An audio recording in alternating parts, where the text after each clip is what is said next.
Again, my name's Amy Lemley. I'm with John Burton Advocates for Youth, and it's my true pleasure to be here today to share the findings from the first year of the Foster Youth Tax Credit.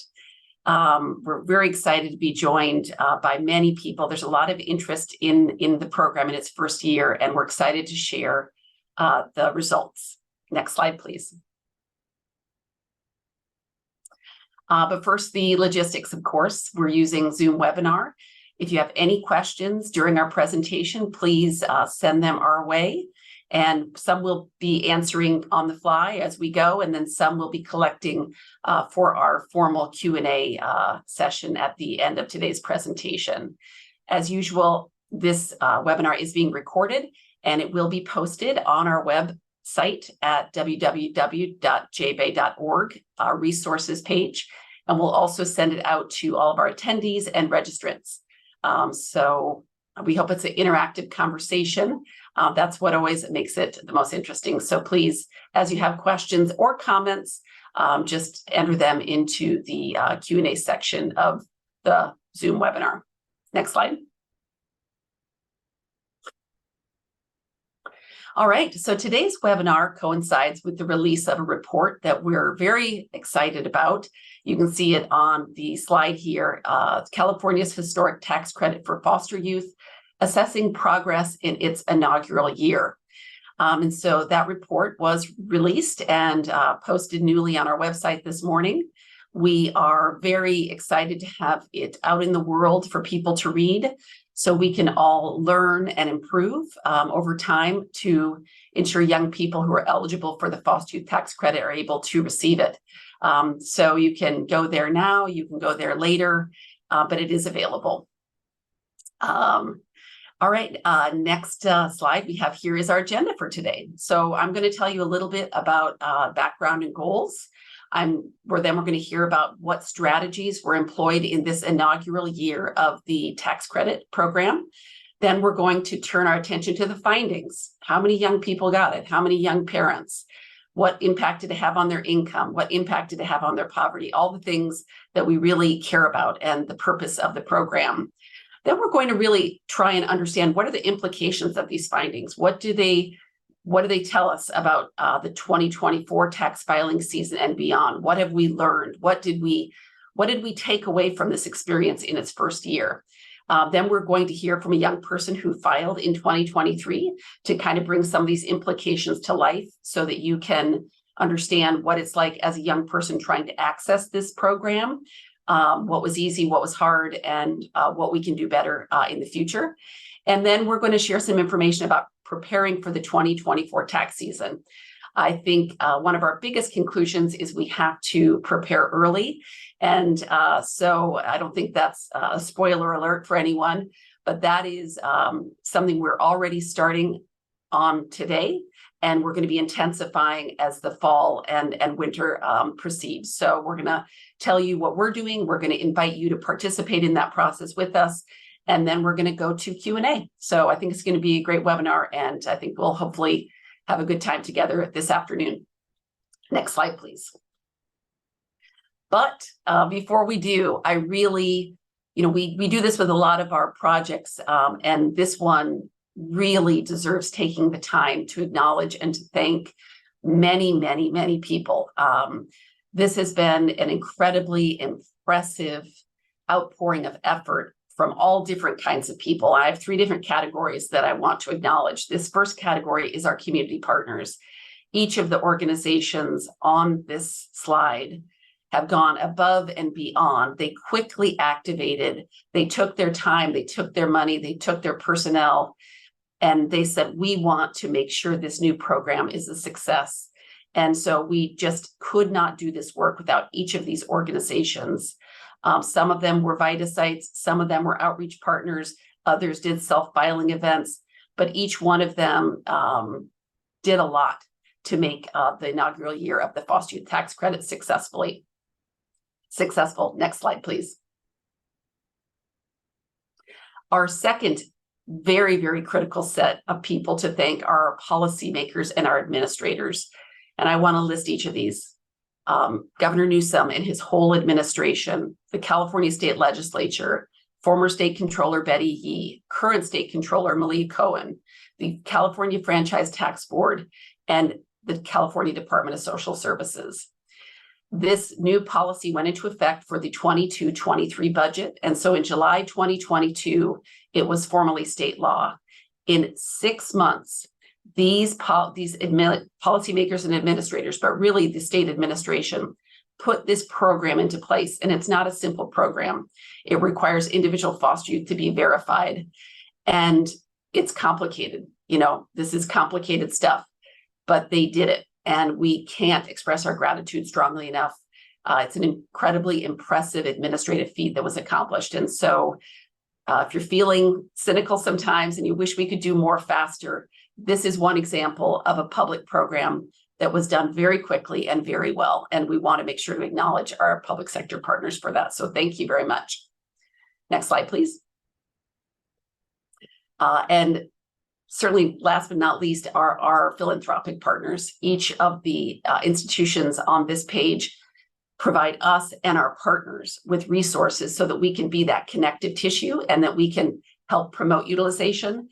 And so we couldn't do our work without each of you, and we want to acknowledge you and thank you very much as we move forward to implement this important program. Okay, next slide. Okay, so here's who's going to be presenting today. Again, my name's Amy Lemley. I'm with John Burton Advocates for Youth. Following me, you'll hear from Andy Lomeli, who is a project manager at John Burton Advocates for Youth. Then we'll turn it over to Simone Terekli, who is our Director of Health and Housing. And then we'll hear from Rosemarie Fuentes, who is a young person who filed in 2023 to share her experience and insights. All right, next slide.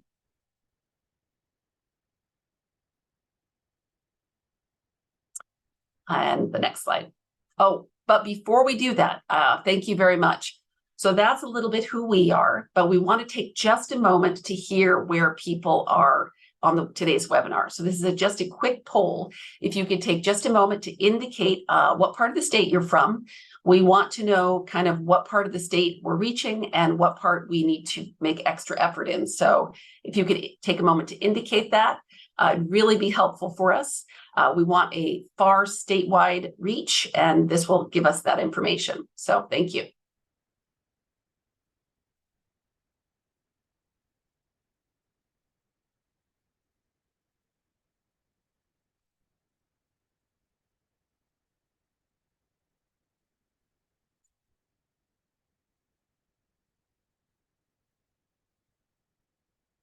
Okay, we'll just give people a minute to wrap that up, and then we'll move on to background and goals.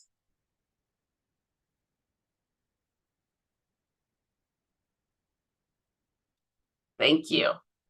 All right, looks like who do we have? Well, this is great. We have a lot of Bay Area, good amount of LA, Northern, Central Coast, and some folks outside of California. Well, welcome to our webinar to our non-Californians. We always like to share information.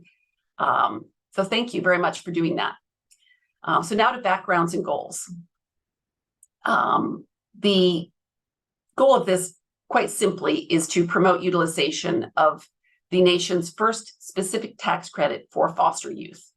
The foster youth tax credit was included in the 22-23 California state budget. And it's allocated at an amount of $21 million annually. The credit is administered by the California Franchise Tax Board in partnership with the California Department of Social Services. As I said, these two state agencies did incredible work to stand this new credit up very quickly.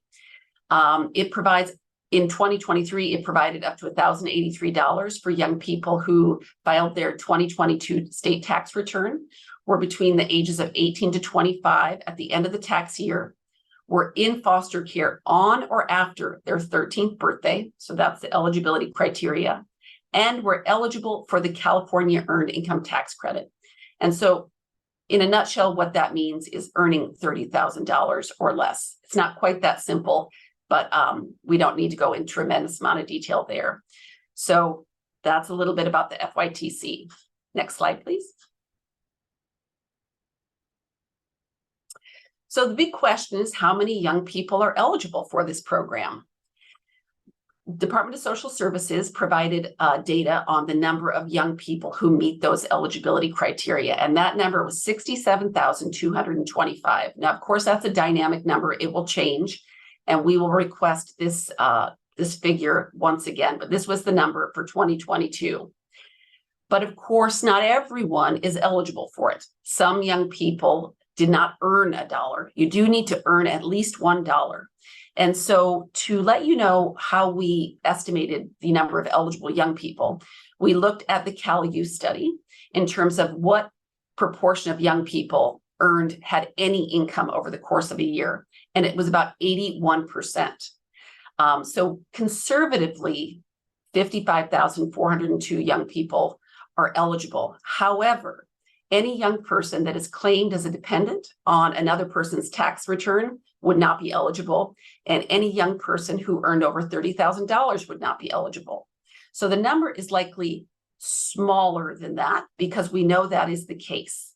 But for this initial year, we did not know how many individuals were claimed by as a dependent on another return, and we didn't know how many earned more than $30,000. So conservatively, it's about 55,000 who are eligible.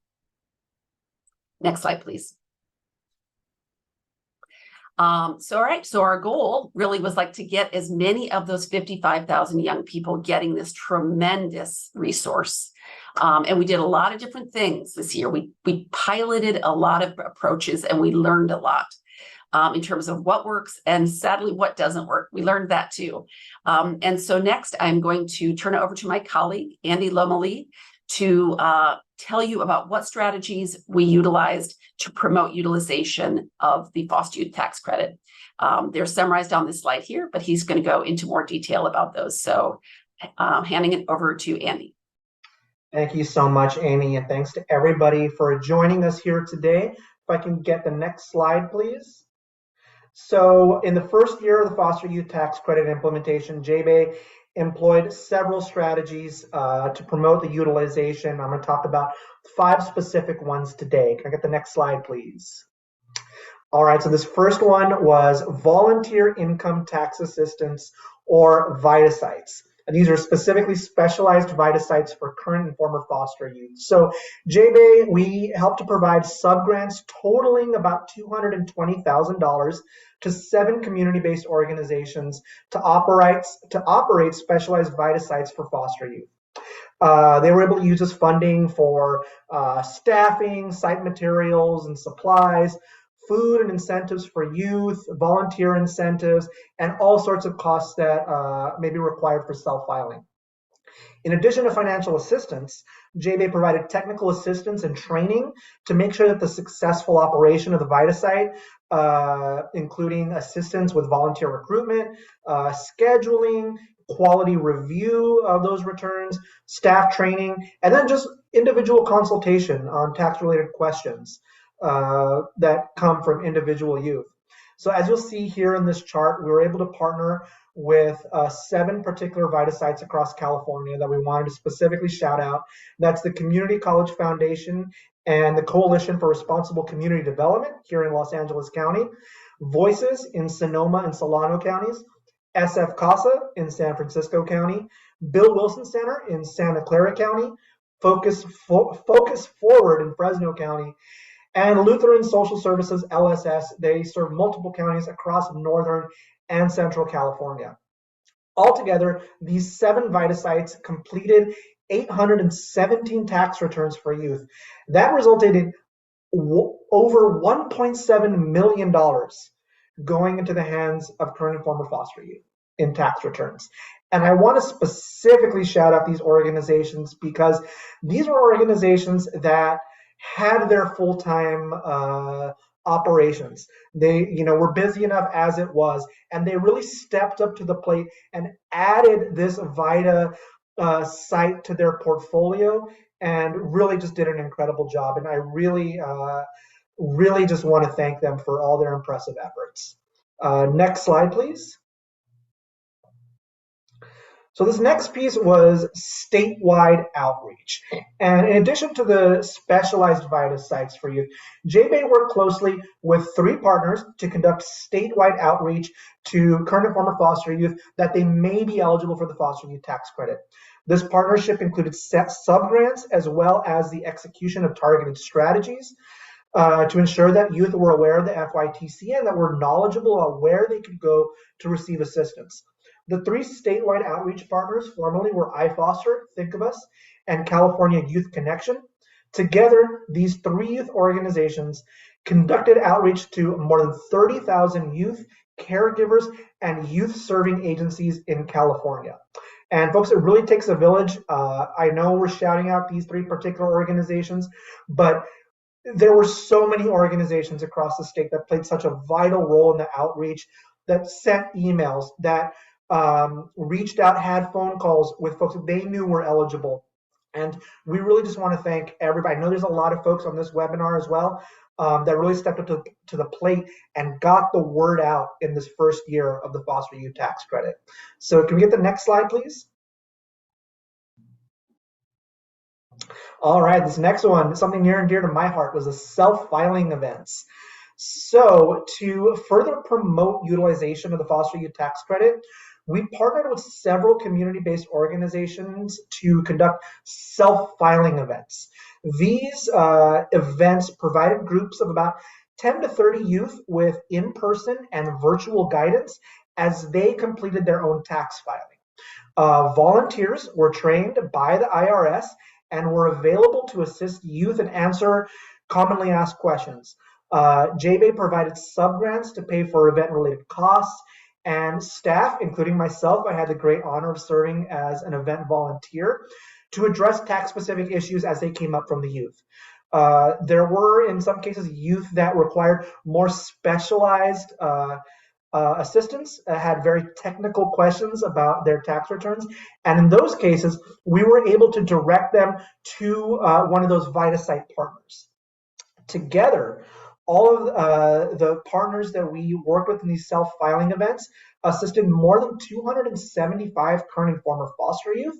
And I do want to shout out our partners, Aspiranet in LA, Riverside, San Bernardino, and Fresno counties, Beyond Emancipation in Alameda County, Just in Time for Foster Youth in San Diego County, Kern County Network for Children in Kern County, the Orangewood Foundation in Orange County, St. Anne's Family Services, and the Village Drop-In Center in Los Angeles County. And then we're also, JBay's on the list as well. We hosted a couple monthly self-filing events over Zoom, which were also just, again, you know, I had the great pleasure of volunteering at all of those, and were really, really effective in helping to either connect folks with a VITA site, or we're actually able to help youth one-on-one to complete their tax returns. Can I get the next slide, please? All right, the 4th strategy was, of course, the California Foster Youth Tax Credit Challenge, which ran from January through July of this year. We had 22 participating counties.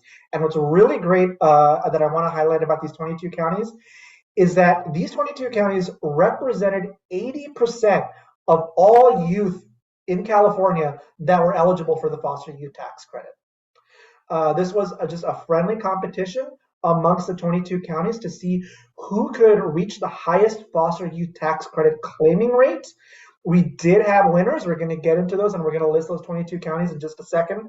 We had 3 winning counties based on county size: small, medium, and large. And county representatives that participated were trained on the basics of tax filing and how to help youth collect necessary documents for tax filing.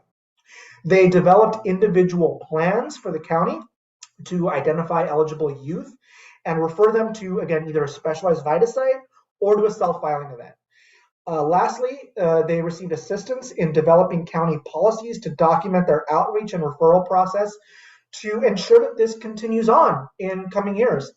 Of those 22 participating counties, 4 are currently in the process of integrating into more formal tax filing language in their policies and procedures, and those counties being Santa Barbara, Los Angeles, Sacramento, and Santa Clara. If I can get the next slide, please.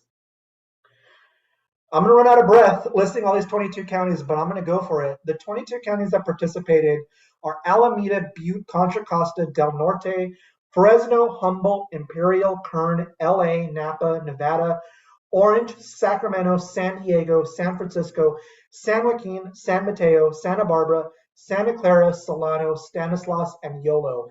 And in the next slide, which I'm going to get to in a second, we're going to talk about the official winners for the different sizes. But I just got to say, JBay considers every single one of these counties winners because representatives from each of these counties really did step up to the plate and played an integral role in helping to make sure that more money got into the pockets of these eligible youth across the state. So thank you to the representatives from all of these 22 counties. All right, next slide, please. All right, what I'm sure a lot of you are very interested in hearing is the winners. We want to shout out, first of all, in the small county size category, Stanislaus County had an FYTC claiming rate of 16.2%. That led to $101,000 and $317 to be more precise in foster youth tax credit being claimed. For medium county, Kern County had a 14.7% claim rate. That was for $212,000 and $473. And then lastly, the large counties, Fresno County had an 11.8% return rate, and that resulted in $238,000 being returned in the foster youth tax credit to their youth. So congratulations again to Stanislaus, Kern, and Fresno, as well as every single county that participated over these last few months here. Can I get the next slide, please? Thank you. And then lastly, something that we really enjoyed working on is a specific LA-based expecting and parenting youth strategy here in Los Angeles County. We're very grateful that we had integral partner in this, that being the Reproductive Health Equity Project for Foster Youth. That's convened by the National Center for Youth Law and funded by the Conrad and Hilton Foundation. Leveraging this partnership, we were able to specifically target expecting and parenting youth because this group has a higher cost of living due to their larger household size, as well as the inherent additional expenses of childcare and related supplies.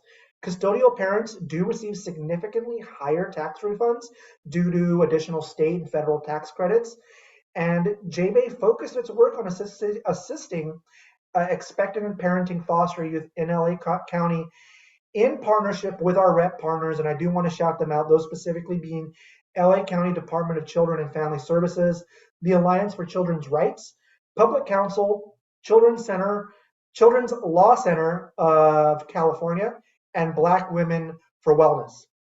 These partners specifically work to refer foster youth who participated in their Expecting and Parenting Youth Conference. They referred them to a specialized FIDA site and also just conducted, again, that extensive outreach across the state. That included text marketing messaging. And they also did host, again, those self-filing event at those EPI placements. So with that, I think we'll go to the next slide, but I do believe that that's going to conclude my session. And I will now turn back to Amy to talk about some of the findings from these past few months. All right, here we go, everyone. I feel like we need a drum roll, but instead of that, I'll say next slide, please. All right, here you have it. In the inaugural year of the campaign, 4,732 young people received the foster youth tax credit. Now that is as of August 5th, 2023. We know, those of us who think a lot about tax filing know that the tax season was extended until October 18th this year. However, the rate of filing has thinned. Since this date, there have been about 30 more filings done statewide, but this is essentially the bulk of it. And so we're very fortunate. The Franchise Tax Board does a tremendous job. Every week, it issues a report on the California Earned Income Tax Credit, the foster youth tax credit, and a variety of other tax programs it has. So every week, we could get updates in terms of how many young people are claiming it, what counties they're from, what income bracket they're from, as well as how they file. And we're going to talk more about that later. So that's our number. That is that's the start. And so what does that mean in terms of a rate? What it means is it's 8.7% of eligible youth. Again, that is conservative. The percentage could be higher, again, if we kind of shaved off some of the individuals who are claimed as dependents or earned over $30,000 a year. But operating conservatively, that's about 8.7% of eligible youth. Now, we had mixed feelings about this. We were like, wow, this isn't the percentage we hoped.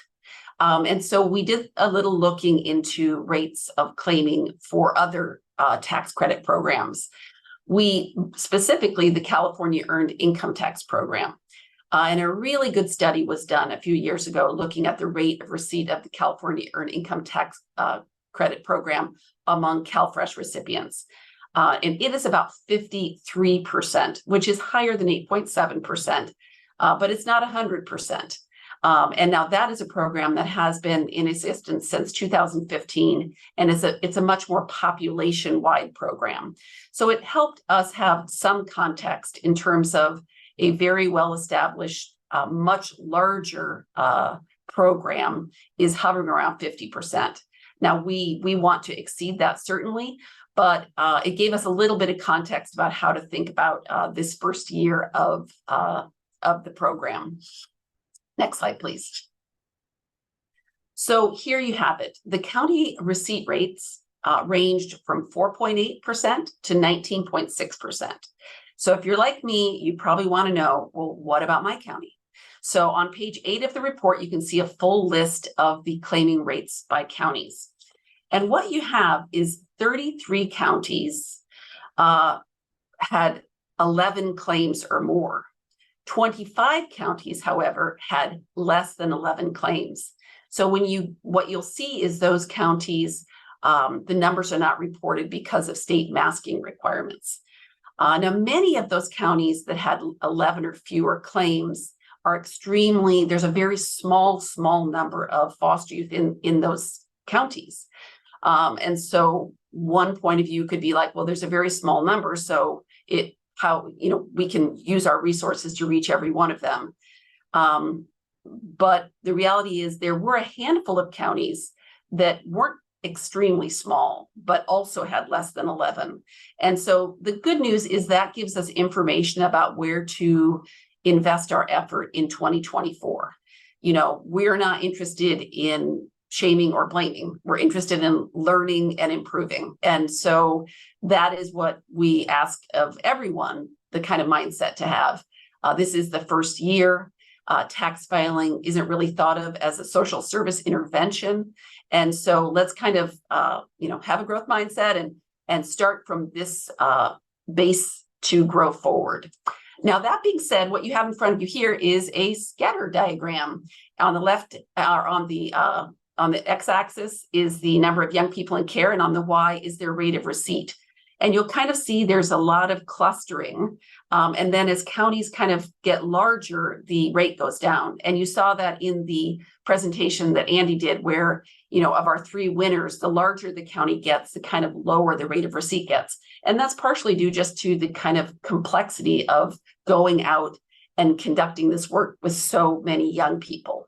But that's what the range is, 4.8% to 19.6%. I will say that Shasta County is that 19.6%. So they did a great job and deserve a lot of credit for going out there. They were not actually a participant in our challenge, which also goes to show there's a lot of good strategies being deployed around the state.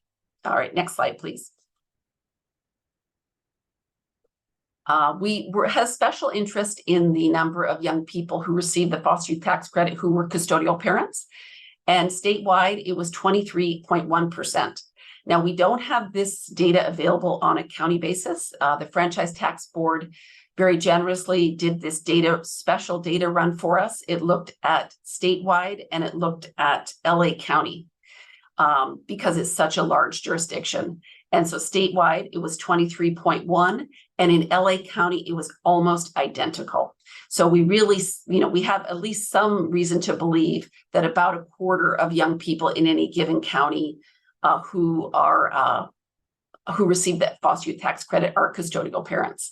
And that's great news from our point of view, because the benefit level for young people who are custodial parents is so significant. Next slide, please. So altogether, $4.9 million went directly into the pockets of current and former foster youth from the foster youth tax credit. The average size of the foster youth tax credit was $1,039, which is only slightly less than the maximum credit, $1,083. And so what you can see is, most young people are getting the full $1,083 credit.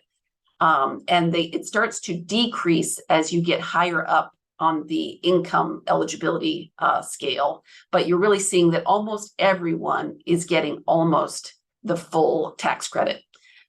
So that's news to share there. Next slide, please. So a big part of this policy goal was certainly to give income to young people who need it through the foster youth tax credit, but it was equally to leverage existing tax credit programs.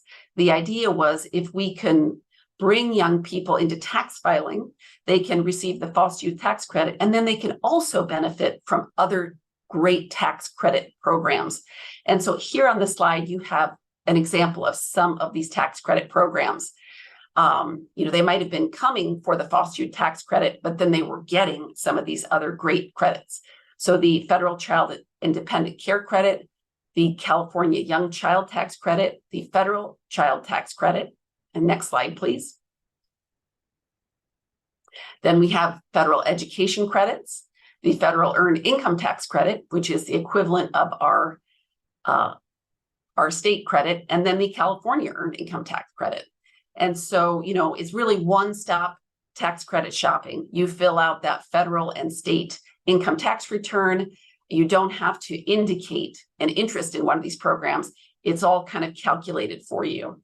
And so the next part of this, the outcomes, is what the total amount of returns that young people who filed received. So next slide, please. So here you have it. So these credits, combined with the foster youth tax credits, significantly increased the amount refunded to young people. So you'll see on the left-hand side, the average return for a custodial parent was over $5,000. So $5,343. For some young people, it went much higher, and for some it was less, but the average, $5,343. And then for single filers, it was $1,906. So we know the average foster youth tax credit was $1,038 or something. So that means that they're also getting that extra almost $1,000 in their return on average. So that's exciting to see that they are benefiting from these other programs, and that those programs are achieving their goal of driving income to young people who need it most. Next slide, please. So when we look at this in aggregate, we look at all of the young people who received the foster youth tax credit. We look at how many of them were young parents, how many of them were non-parents, and we look at the average returns for each of those population groups. It adds up to a little over $9 million that was directed directly into the pockets of current and former foster youth. Now, that's a combination of the foster youth tax credit and the other state and federal credits that they received because they filed their taxes. So we're really excited about this. We feel like this is a baseline figure. It's only going to grow from here. We heard from so many young people, they kind of only half believed that the dollars that they were going to get it. But when they got it, they said, we'll be back. I'll be back. I'm going to make sure to do this in the future. So we're very excited about that. Next slide, please. It is important to note that a small minority of young people did have a tax liability. So 7% of filers owed $1,061 on average. Some of these young people were young people who filed at one of the VITA sites who actually earned more than $30,000. and then didn't necessarily get the foster youth tax credit, but did have a tax liability. But we're sharing this with you that it's, that is a possibility. It's a minority of filers, but it is, if a person has earned sufficient income, there could be a tax liability there. Next slide, please. So in terms of increasing the income, this slide is not a surprise. You saw how much money young people who were parents and non-parents received. So this really boosted the income of our young parents by 49%, by non-parents 13%. And so that's due really to the fact that the young parents are benefiting from many of these state and federal programs that are really designed to increase the income of young parents. But overall, significant income growth from both groups. Next slide, please. And then related to that, decreased poverty. So we looked at the adjusted gross income for these groups, looked at the level of returns they were getting, and we saw a 10% reduction in poverty among custodial parents and a 7% reduction in poverty among non-parents. Now, the fact that it's not larger shows how low these incomes are. And in the report, that information is provided. We did this analysis several times to make sure we had the incomes correct. And we do get the information directly, directly. And so it was a little shocking to see how low in today's economy and high cost economy, the incomes are of these young people. So every dollar counts. And it was a stark reminder of the challenges that our young people have as they try to make ends meet. Next slide. We also looked at, thanks to the data provided by the Franchise Tax Board, is how young people were filing. And we saw a very big difference in how young people access the foster youth tax credit than how individuals are accessing the California Earned Income Tax Credit. And this is something Simone is going to talk about more later regarding implications. But you can see the vast majority of young people who received the foster youth tax credit received it by self-filing. So this means they're using an online TurboTax. They're doing their own taxes. They're not going into a paid preparer. 10% got it through VITA, and only 5% of claims were from a paid preparer. So these are the H&R Blocks, the Jackson Hewitt, these kinds of things. Now we have, and this is very different than Cal EITC. You can see in Cal EITC, 57% of claims are from paid preparers. Again, Simone will talk about this more later. It's our suspicion that young people who are using paid preparers, that the foster youth tax credit may be being missed. We're going to learn more about that, and we're going to do more about that in 2024. Certainly not intentionally, but this is a new credit. It's a new program. And is the word getting out to the paid preparer community, or is it not? Now, they don't need to use paid preparers. We'd prefer that they didn't use paid preparers. But if they do use paid preparers, we want them to get their foster youth tax credit. So I'll pause on that for now and leave Simone to share the rest of the implications on that. We're kind of coming to a close on the findings here. The exciting thing here, there's an upside and a downside. The 20-year-olds and the 21-year-olds received the FYTC at the highest rates. And I really think that goes back to a lot of the strategies that Andy covered, which is the really active, engaged participation of our county child welfare partners, our VITA sites, our outreach partners, our community-based organizations, our THP NMD providers.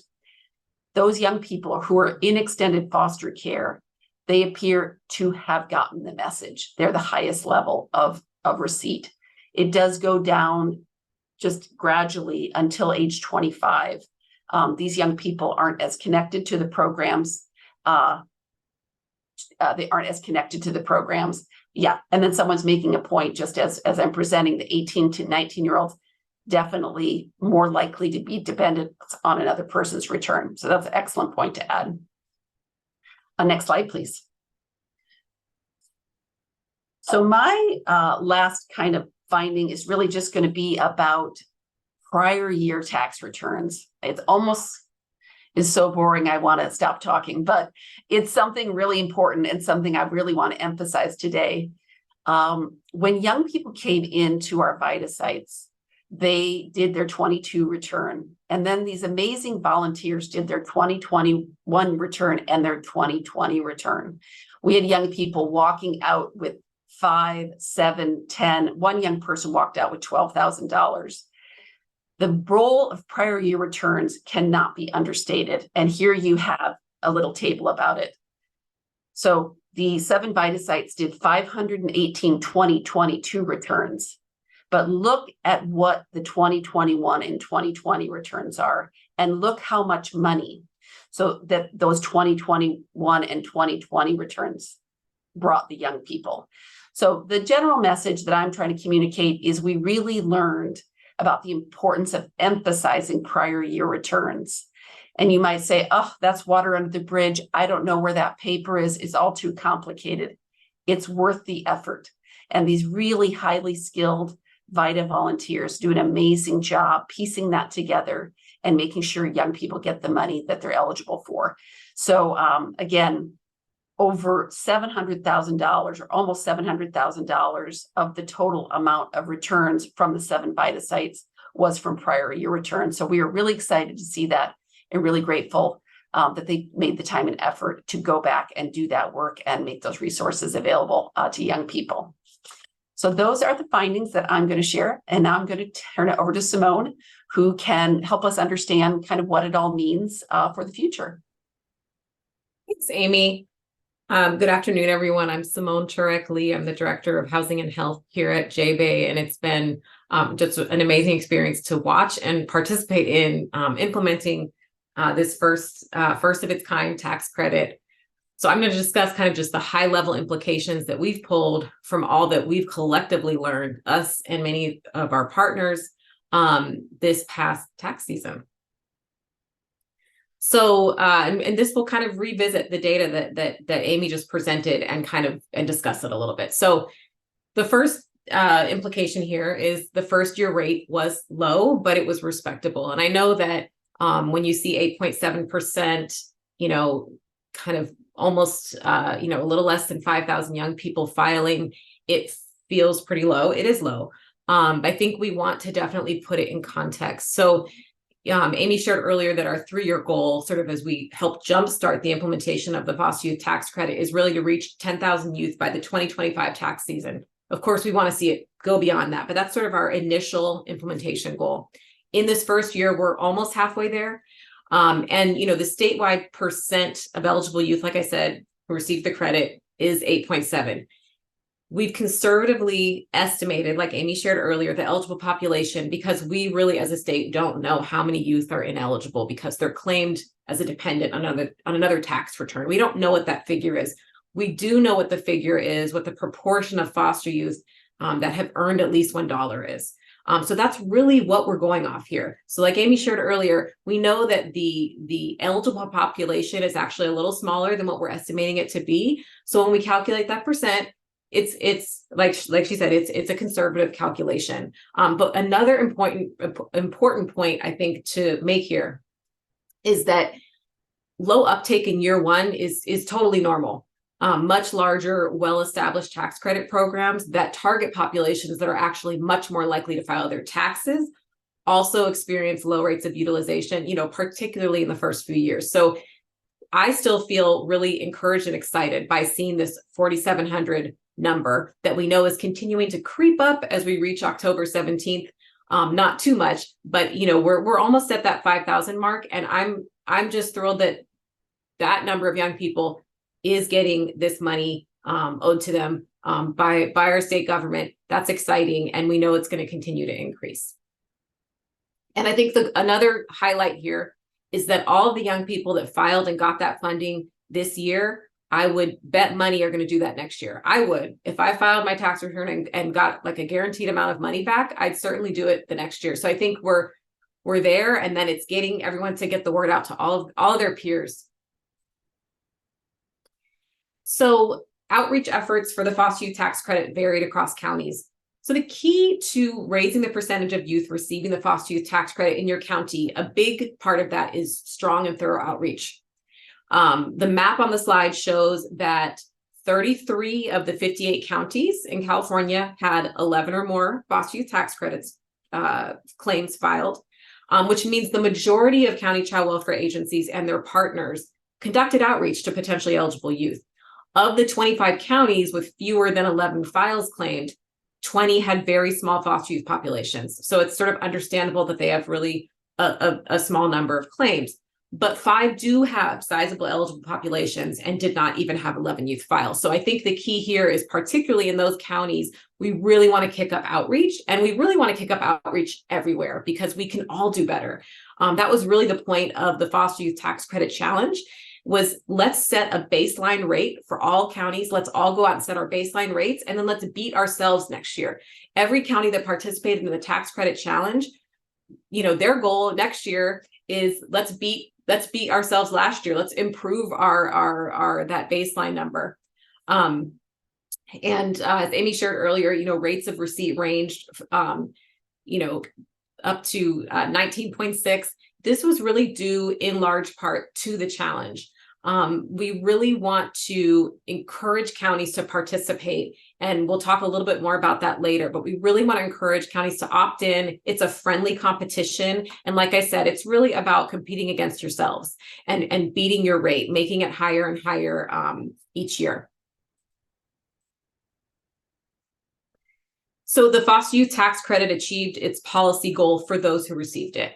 So it increased youth's income, it reduced poverty, and then, like Amy mentioned earlier, it was an incentive to file. So we know that many of the youth who filed and received this credit, they were first-time filers. They had never before filed their taxes, and they even were able to file back year taxes, or previous year taxes. And that opens them up to other credits that they're eligible for. And so because of this, the average return overall was about $1,900 for non-parenting youth, over $5,000 for parenting youth, and this increased non-parenting youth's annual income and increased parenting youth's annual income. So I think really when you look at poverty reduction and income increase, those are the really I'd say base goals of the tax credit. But really that incentive to file and get those healthy financial management skills established early in life, which includes tax filing, is an icing on the cake here. Another goal. So here's what you all heard a little bit about earlier. The foster youth tax credit is being missed by youth who use paid preparers. So when you look at data on the foster youth tax credit claiming and you compare that to data on the California earned income tax credit claiming, you see a significant disparity when it comes to the percent of youth who use paid preparers. The proportion of youth who claimed the foster youth tax credit using a paid preparer was just 5%. When you look at individuals who claimed the Cali ITC, that was 57% using a paid preparer. So if those numbers just meant that youth weren't using paid preparers, like that's just not something that's happening, that would be fine. But unfortunately, we know that's not the case. We know a number of youth had to get their returns amended because they filed with paid preparers who missed the credit. There's a lack of knowledge about this credit among paid preparers, and we really need to think about how to address this in the second year of implementation. And today on the webinar, we're actually joined by a young woman who is going to talk a little bit about her experience filing, not getting the tax credit after filing with a paid preparer, and then amending. So we'll hear kind of just what that experience is like from someone who experienced it in a few minutes here. But the bottom line is really youth need to know there are free options available. And not only are there free options, but the rate of error that paid preparers make is way higher than a IRS certified VITA volunteer, or if you are self-filing with support and with guidance, which we have. And it's also just good to know, like some of these paid preparers, they try to give payday loans and there's some predatory practices happening. So we really want to, and not that all paid preparers do that. I don't want to paint that picture. There are some great people out there, but we want to make sure that We're deterring young people from thinking paid preparers is the go-to, it's what they have to do. And we want to make sure that they have that information. Kind of the second piece here is if you choose to use a paid preparer, which is totally up to them, just make sure that you're bringing information with you to your paid preparer, like a one-pager saying, this is the foster youth tax credit and here's how I get it. I'm eligible. And we'll be developing that one-pager and sharing it with people. So that is coming.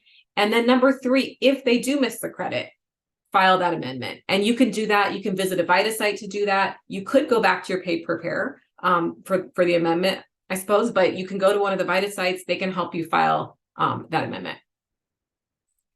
And I know there was a question in the chat about that. So if we didn't answer that, what I just said didn't answer it, we'll get to that in Q&A. So the next one, former foster youth age 22 to 25 require more intensive foster youth tax credit outreach. So you heard earlier that this 22 to 25 age range was low in terms of claiming the credit compared to other age ranges. And it sort of makes sense, the older you get, the less connected you are to the entities that are conducting outreach and providing referrals, traditionally. One thing JBay is doing in this next year is launching a more formal marketing campaign, drawing on marketing experts to really target specific demographics and just to get the word out in general about the foster youth tax credit. And of course, a common theme through this webinar is that we need all of you to get the word out as whatever you can do to get the word out. All right. So earlier outreach is required, particularly for custodial parents. So one thing we heard a lot of this year when we were doing, outreach, like maybe in March or so, was I already filed.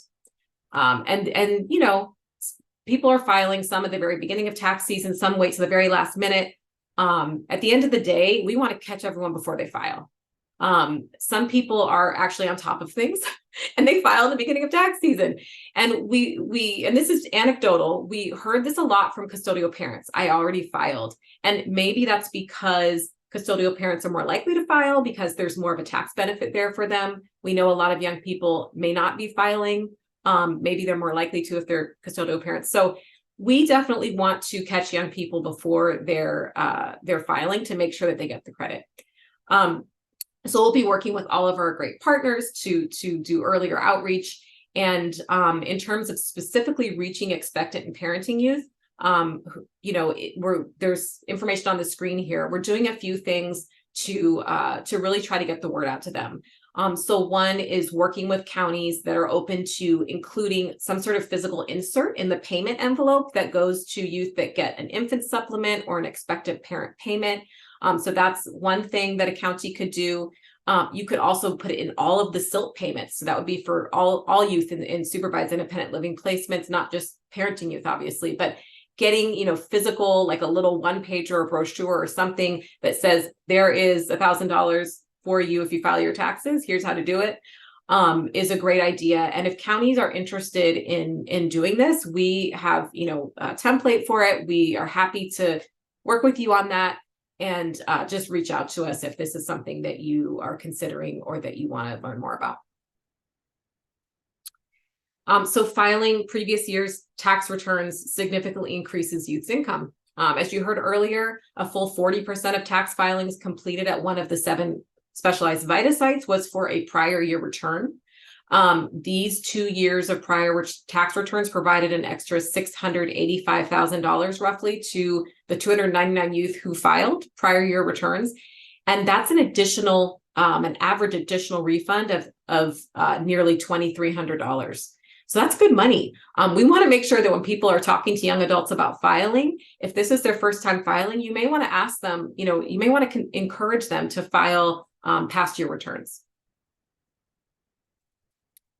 So more integration with foster youth campus support programs is required. And someone put this in the chat earlier. I saw a message about Guardian Scholars. So I think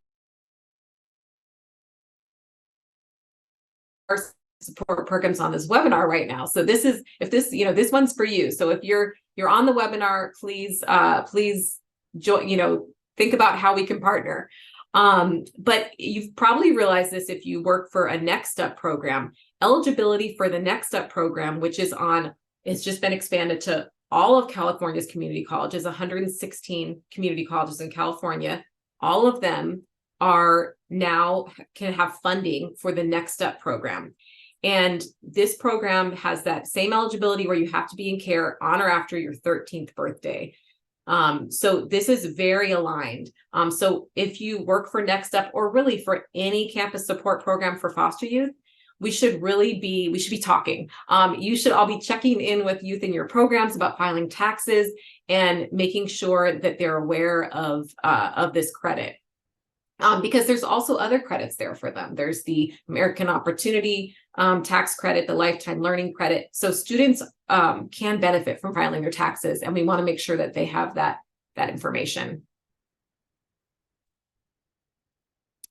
So recruiting and training VITA volunteers remains a challenge. So of course, the first thing is, here is if you're looking for a volunteer opportunity, you should be a VITA volunteer. And Andy will talk a little bit about that later.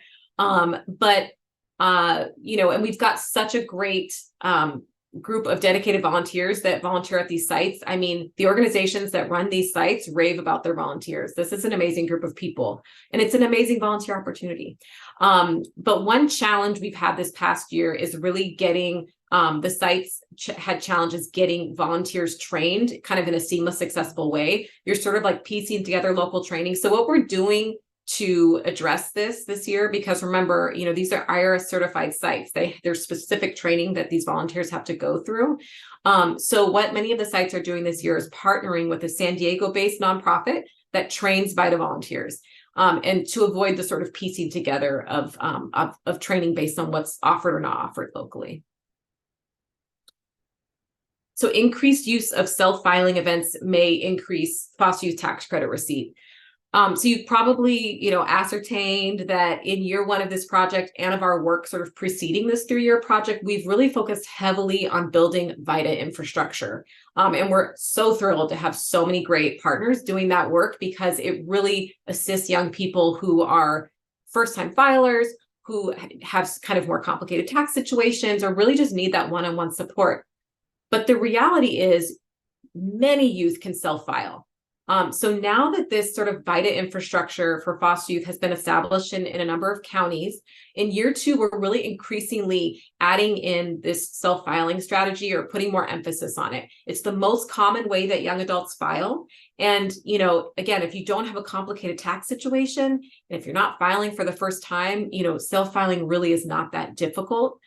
We've developed guides to help current and former foster youth self-file correctly, and we've been partnering, as Andy shared, with a number of community-based organizations to host self-filing events for a couple of years now. So the self-filing events are a nice step up from just self-filing by yourself. You get like a kind of group setting support. And if you get stuck, there's someone there who's equipped to help you. So I think that, this is something we definitely want to engage in partnerships around. In next year, or this coming tax season, we're going to be sponsoring at least 16 self-filing events in the Bay Area, the 9-county Bay Area, and then at least 4 in Los Angeles. So we have an interest form. Andy will talk a little bit more about this interest form later, but I put the link on this slide too, because there's a little checkbox on it. If you're interested in hosting a self-filing event, you can indicate so in that interest form. And I should also say, Andy's going to talk about a webinar that will talk about how to self-file as well. But now I'd like to stop talking and pass it on to Andy, who is, you heard from earlier here at JBay, and also Rosemarie Fuentes, who's going to share some information about her experience this year filing. So go ahead, Andy. Thank you, Simone. And as Simone mentioned, I would now like to introduce Rosemarie Fuentes. Rosemarie is a young adult that successfully filed an amendment after filing their taxes earlier this year and was able to get the foster youth tax credit. There's Rosemarie. Thanks for joining us again, Rosemarie. And I guess the first question I'd like to start off with, maybe you could just introduce yourself and a little bit about yourself. Hi, my name is Rosemary Fuentes. I am a mother and I am a previous foster, um, how do I say, a foster child. Great. And Rosemary, what have you before this year? Had you filed your taxes in the past years, and what did you do for that? What was that experience? What has that experience been like?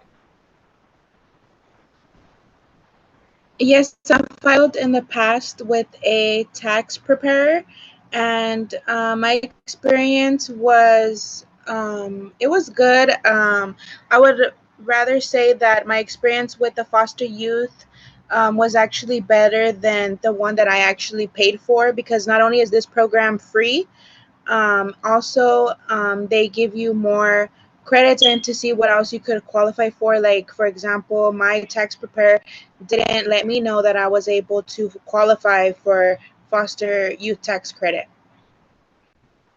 And then, so you said you went to that preparer first, and then they weren't aware of this particular credit. So you filed it, and then how did you become aware about the foster youth tax credit then after the fact? I received a email from DPSS regarding the new program that they were beginning of 2023, the foster youth tax program. And then what steps did you kind of take there to kind of correct the filing that you had already made? Well, I had to speak with the helper with the foster youth tax credit. They were able to help me and meet with me before my actual tax appointment to get my paperwork adjusted and to make sure that everything is correct from the previous, taxes that I had already filed for the year. Yeah, I know we had talked earlier. You'd said that DPSS had kind of given you a list of those VITA sites, and that you were able to connect with Yes. the Community College Foundation here in LA, right? Give different sites as well as the community, yeah, that you are in. I am located in Los Angeles County, so it did show whatever was in my area, times, and dates. All vary from what you're available to. And I know you kind of touched on it a little bit, but what was that experience like when you went to TCCF and then filing the amendment? How was that process? It was kind of not hectic, but it was something new because, like I said, since I didn't file with them from the first, moment, I had to redo my paperwork with them, and they had to make sure that my tax preparer from the first time matches with their information, so that way we don't have any problems with the tax. You getting your money and all that. So there's not a longer wait. It's the actual time that they say it will come in.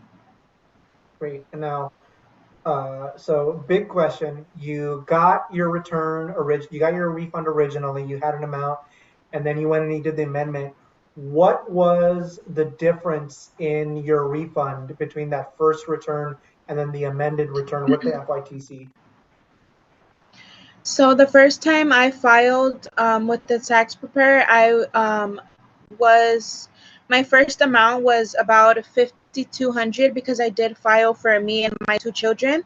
And once I received an email with the DPSS after the fact that I had already filed, so I reached out to them because I was still interested. I still wanted to see, because it was the first time that I'm hearing of this.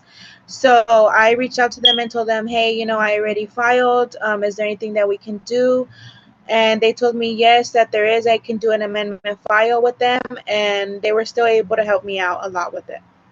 And so when I did the new file with them, I was able to get the foster youth tax credit, which is the extra bonus of 1,000.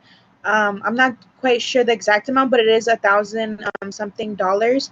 And then I was also able to change my role to head of household, so I was able to get 4,800 back for the amended return. So I was able altogether, I was able to get at least like 10,000 with my whole taxes. Wow. So 48, the difference in the amendment made the difference of about almost double of your original refund. Yes. Wow. That's incredible. Um, and then my last question, Rosemary, is just you have a lot of young adults here. They're asking questions about potentially doing amendment or in the future about getting the FYTC successfully here in future years. Do you have any advice to them, to young adults that are going to be looking to claim the FYTC in future years? Yes, I feel like any advice that I would give is, like I said, like for me, I kind of did go the longer route because I wasn't sure of the program, but now that it is out here and it is a new program, it is better to just file with the foster youth tax credit in general, just to go instead of going with the tax preparer, because like I said, also the foster youth tax credit, they're able to do it for you for free as well than paying somebody, and then they can help you get any other credits or any other money that you can get in. They can help you. Well, thank you, Rosemary. Really appreciate you making the time for sharing all that personal information and your experiences. And I hope that some of the folks listening on are definitely inspired by your experience and are hopefully able to claim the foster youth tax credit in the future. So thanks again.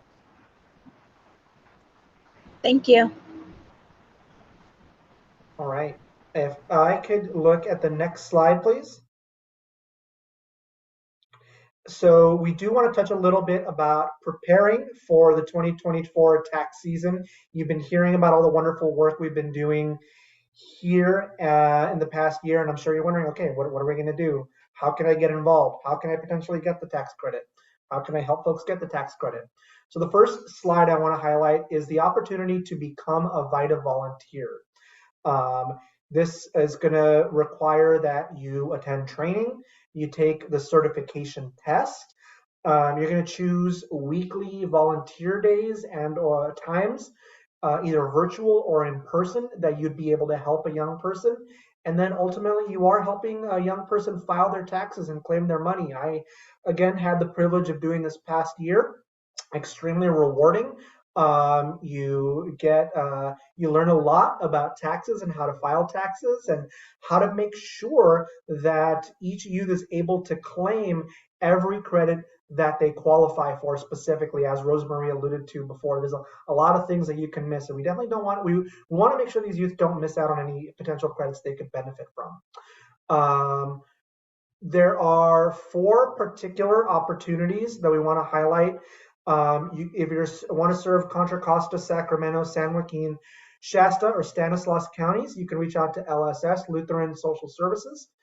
The email address is there, vita@lssnorcal.org. In Los Angeles, the Community College Foundation. If you want to serve in San Francisco, SF CASA. And then Santa Clara and San Mateo counties, we have the Bill Wilson Center. Those email addresses are there on the screen.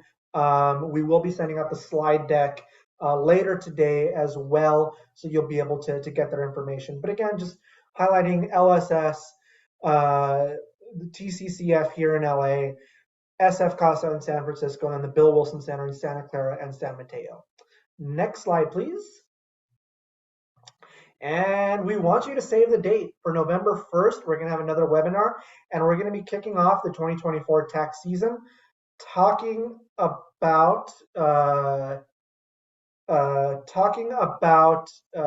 all the different opportunities that are going to be taking place next year. We're going to be talking about the different challenges, the different opportunities, and hoping that just giving all the information necessary to be able to file successfully in 2024, all the resources that will be available, and encourage youth to be able to claim their foster youth tax credit here in 2024. So please save the date. You'll be getting more information from us on November 1st. Next slide, please. Yes, and I'm sure you want to stay connected because there's going to be some time before the next tax season, before November 1st, where you're going to be learning so much more. We do have a form that I believe somebody will drop into the chat. If you want to take advantage today and stay connected, this is an interest form. where you can indicate your interest in helping or claiming the foster youth tax credit in 2024. When you click on that link, you'll have the opportunity to indicate that either you are a young adult that wants to claim the FYTC in the future. There's that link in the chat right now. You can fill that out and you'll get more information on how to file in 2024. And there's another option if you are not a young adult, but you want to help, you want to volunteer, you want to play a role in helping youth get connected with the FYTC. You select that option, and there's a screenshot here with all the different opportunities that you can take advantage of. Maybe you can conduct outreach to youth in your county. You'd like to receive is more informational, technical assistance or outreach materials. Maybe you're a county employee and you want to receive more information about that foster youth tax challenge that we're going to be launching here in the coming months. Maybe you can host a self-filing event. We'd love to do that. And all sorts of different opportunities here. So check those that you want to take advantage of. And again, go ahead and look at the chat. The interest form is there. We hope you're able to look at that and take advantage of that here today, and we will follow up with you. All right, next slide, please. And yes, we have gotten to the Q&A section. I'm going to pass it over to my colleague, Amy, who is going to field some of these questions. Take it away, Amy. Thank you. This is one we've gotten a lot of different varieties, but I think it's really important to answer. We're joined in the Q&A by Carla Macias, who's very experienced in this field with Santa Clara County and now is a consultant with J-Bay, and Simone and myself. But I want to send this one over to you, Carla. Is it too late to file an amendment for the 2022 taxes? No, it is not too late. So we have a VITA locator tool. So this tool is on the IRS website as well. And you can type in your zip code and you can find a VITA site near you. One of the things that I definitely recommend is that the young person have a letter of dependency from their county of origin. And they also have to bring copies of everything they brought to them for their first tax appointment, but then also their current tax return. So wherever they went and prepared their taxes, they need to get a copy of that tax return and bring that along with them to an appointment to do the amendment. Great. Thank you very much. So here's a question for you, Simone. Does a self-filing event need to be hosted by a county social services department, or could a community organization host a self-filing event? Great question. No, it can be hosted by really anyone that can produce a critical mass and a critical mass is not that many people, but to self-file. So it could be a college campus support program. It could be a county agency. It could be just a community-based organization that serves young people. You really just need a space to use where if you're doing an in-person self-filing event where youth can come, sometimes it's 12 youth, sometimes it's 30. It really ranges. But yeah, you just need to be able to bring youth to the event, and they need to come prepared. So you need to work with them to prepare to file their taxes, make sure they have their documents and they know what they need. Again, submit express your interest in that interest form. Even if you're not sure yet, we can talk more offline. Great. This one's for you, Simone, too. This is someone who says, would it be able to start a VITA site in our area, or should we be attached to an existing VITA site? What guidance would you give them? This is someone from a rural county. Okay. So I'll say the most strategic thing would be identify the VITA site that exists in your area and develop a partnership. So like you heard, there's sites that have developed from whole cloth, whatever that phrase is. They started from scratch and they became a certified VITA site. But there's a lot of partnerships that out there where, for example, United Way has various sites that across the state, and an organization may partner with United Way or just partner with an existing site to offer very time-specific filing events. You can be a sub-site or you can do a self-filing event. There's lots of ways to get the youth in your community connected to this, other than just like saying, hey, go call this person and go here. You know, you can be more involved. So if you want to partner with an existing VITA site and have, you know, 3 dates during tax season where you convene youth and they file, that works. Or you know, there's a few different ways to do it. So that would be our advice for kind of the most strategic and best use of resources, most efficient way to handle it. Thanks. This next one is for you, Carla. What is the upper range of recipients for the foster youth tax credit? The upper range for like their tax return, is that the So their question? age. Their age. They can receive the foster youth tax credit up until 25. So if they're 25 in that tax year, they can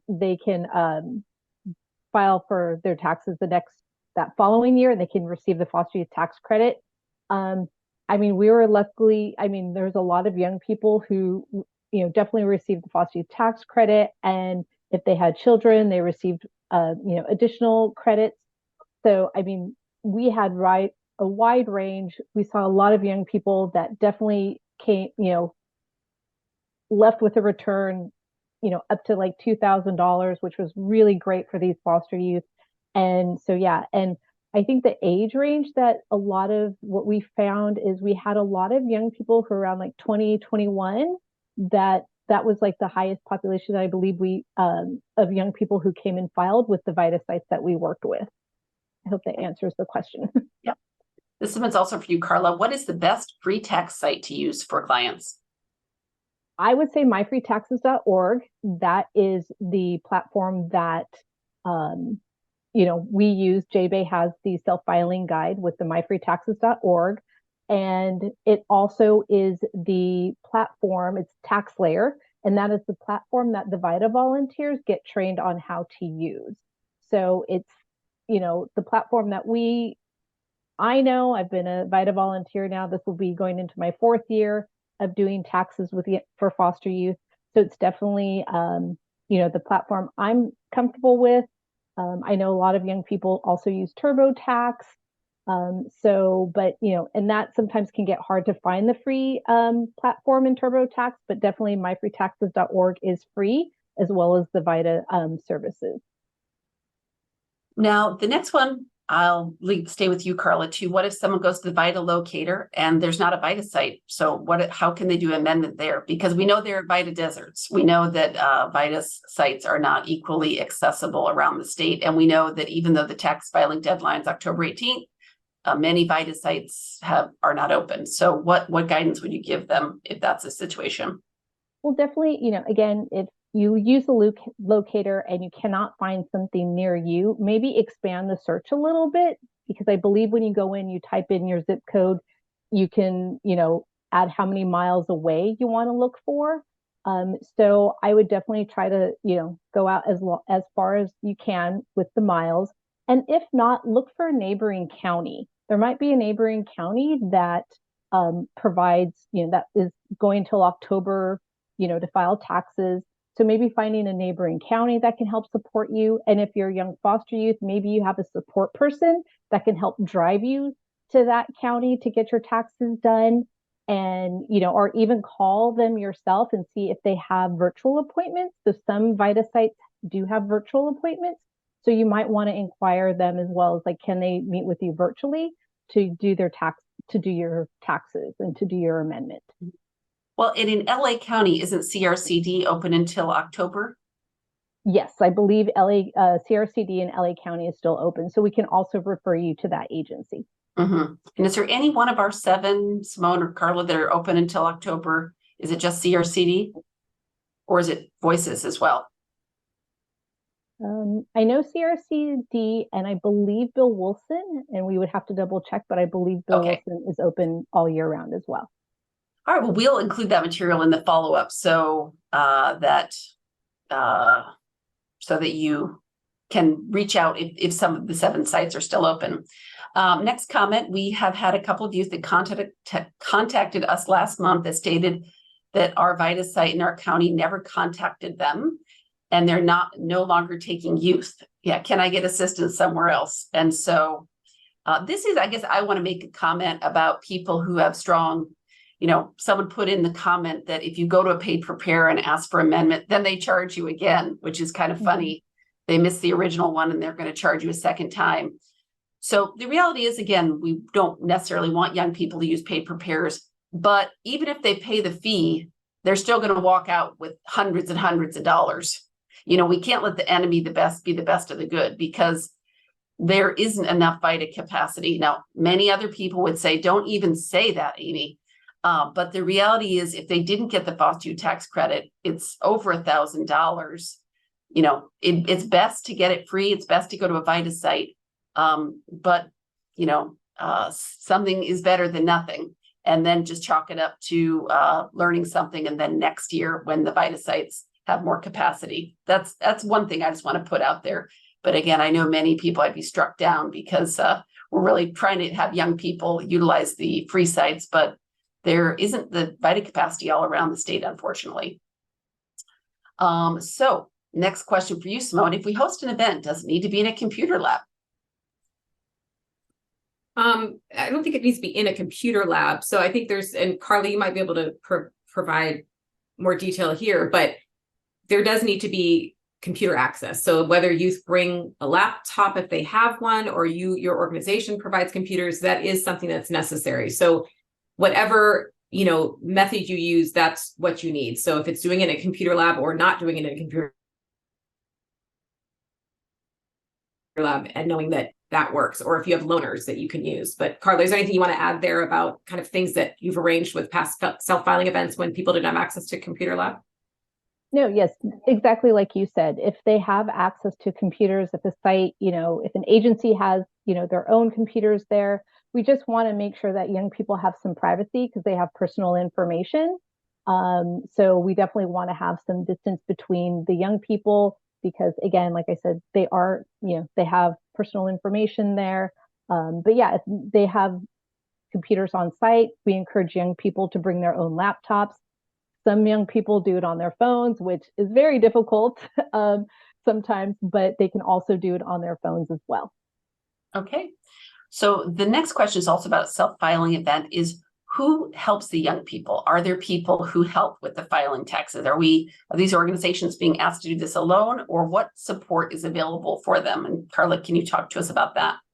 Yes. So self-filing, so it should be someone who is a VITA volunteer. So the VITA volunteers go through the trainings of how to help people prepare their taxes.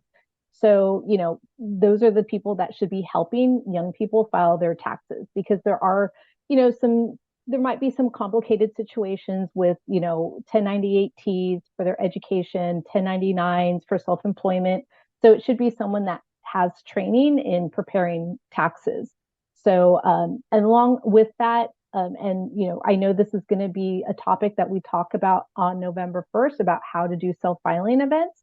So we will definitely provide more information there, but it is something I believe Simone mentioned earlier, partnering up with your local VITA program in your county. So either it be United Way, or for Community Action Project that's over down in Riverside area. Charles Clinton, he really helped us this last year down in Riverside with self-filing events. So it's definitely, you want to partner with your local VITA program to help you to do those self-filing events. And we'll talk about more of that on November 1st webinar. Mm-hmm. And really help make those connections, because, it's not like there's a shortage of work to do. So trying to really foster those connections. So let's see, I think we'll just take a few more questions and wrap it up. I guess one is for you, Simone. How was the maximum tax credit amount determined? Sure. So I think we talked about this earlier. The income limit for youth that receive the Cali ITC is $30,000. You can't earn more than $30,000 in the tax year. And this is a program of the Cali ITC. So same eligibility in that you have to have earned at least $1 and less than $30,000. So the credit amount was, established as a $1,000 credit maximum. Of course, that increases a little bit each year. So like this year, it was $1,083. It'll be up a little more next year. But the way that the maximum amount is determined is, so the value of the credit is reduced by $20 for each $100 earned above $25,000. And then it phases out, like I said, when you earn $30,000. So when you earn between $25,000 and $30,000, you're going to lose a little bit of that maximum amount. You know, for every $100 earned, you're going to lose $20 of the credit. So I hope that's the simplest way I knew how to explain it. Mm-hmm. I want to share some of the great information that's being shared by the attendees as well. Comment that through myfreetaxes.org, we refer folks to our virtual with the option if they don't have a local VITA site. And I'm also hearing that Riverside CAP VITA is open all year long. And so if you're in that part of the state, and again, we'll include those resources. Let's see. I think that is what we have for now. This was a really great collection of information. We really appreciate everyone's time and interest. And again, we're going to kick off next year's tax filing season on November 1st. We hope everyone will attend, bring their colleagues. There's a way for everyone to plug in. For a lot of us, you know, maybe being a VITA volunteer is like too heavy of a lift. I mean, we do have like jobs, and so there's many other ways to get involved, where you can play a variety of roles to make sure that this information gets out to young people. If you can be a VITA volunteer, that's amazing. But most everyone on this webinar is already working day in and day out with young people in foster care. And so it's really using your professional capacity to do that outreach and education, that meeting you're already going to have with a young person, bringing this as one more topic into that conversation when the time is right. So on behalf of John Burton Advocates, want to thank all of the panelists. And again, thank all of the community partners who did a tremendous job making this first year of the foster youth tax credit a success. Thanks so much and have a great day.